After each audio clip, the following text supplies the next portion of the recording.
SSC ও সমমান পরীক্ষার certificate কি ধরা হয় শিক্ষা জীবনের প্রথম ও গুরুত্বপূর্ণ অর্জন। অনেকটা এর উপরেই নির্ভর করে পরবর্তী ধাপের শিক্ষাজীবন। দীর্ঘদিন ধরে চলে আসা এসএসসি পরীক্ষার পদ্ধতিতে ব্যাপক পরিবর্তন হচ্ছে নতুন কারিকুলামে। আগে শুধু লিখিত থাকলেও এবার পাশাপাশি যুক্ত হচ্ছে কার্যক্রম ভিত্তিক মূল্যায়ন। মাঝখানে বিরতি দিয়ে 5 ঘণ্টায় হবে এই পরীক্ষা। মোট 10টি বিষয়ে পরীক্ষা দেবে শিক্ষার্থীরা। পরীক্ষা হবে শুধু 10ম শ্রেণীর সিলেবাসে। যেহেতু আমাদের কম্পিটেন্সি বেসড কারিকুলামে অ্যাক্টিভিটিটাই মুখ্য, সুতরাং আমরা কিছু অ্যাক্টিভিটিস দেব এবং সেই অ্যাক্টিভিটিসের সঙ্গে রিলেভেন্ট কিছু রিটেন জিনিস বাচ্চাদেরকে লিখতে হবে পরীক্ষার হলে।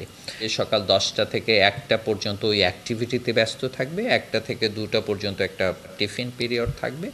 তারপরে আমরা 2টো থেকে 1 ঘন্টা, 1.5 ঘন্টা বা 2 ঘন্টা যতক্ষণ সময় লাগে সেরকম একটা সময় দিব, যাতে করে তারা ওই কাজগুলোর ভিত্তিতে কিছু রিটেন জিনিস জমা দেয়। দিন ধরে আমরা যে মূল্যায়নগুলো করেছি সেই মূল্যায়নগুলোর মধ্য দিয়ে সত্যিকার অর্থে আমরা আসলে তার সঠিক যোগ্যতাটা পরিমাপ করতে পারিনি। আমার এখন যেটা থাকবে রিপোর্ট কার্ডে তার ব্যাকরণগত বৈশিষ্ট্যে তার অর্জন কি, বিশ্লেষণে তার দক্ষতা কতটুকু, সাহিত্য পাঠে অনুধাবন করবার ক্ষমতা কতটুকু, এবং প্রত্যেকটা সেক্টর কিন্তু বলা থাকবে।